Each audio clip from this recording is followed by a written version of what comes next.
Kapag sinabi ng Diyos sa iyo, magpatawad ka na. Ano yung sagot ng iba sa atin? Lord, pwede po bang mauna siya na humingi ng tawad sa akin? Unfair po. Siya po yung nakasakit sa akin eh. Kapag sinabi ng Diyos sa iyo, magpakumbaba ka. Yung iba sa atin, agad sumasagot. Pero Lord, ako yung tama eh. Alam ko na tama yung ginawa ko, mali siya. Minsan, sinasabi ng Diyos sa iyo, magtiwala ka sa akin. Habang yung iba, sasagot naman, Lord, ang tagal ko na nagtitiwala sa iyo. Bakit wala pa rin yung aking hinihintay, yung aking pinagdarasal? Magandang tanungin ng ating mga sarili. Ano ba ang aking pag-uugali?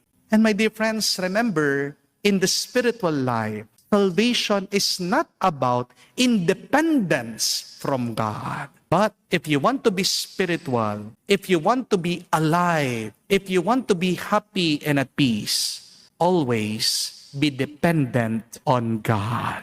Hindi kahinaan po ang pagsunod sa Diyos. Ito ay ang tunay na karunungan. At kapag marunong ka, ikaw ay magtatagumpay. Hindi lang sa buhay na ito, hanggang sa buhay na walang hanggan. Amen?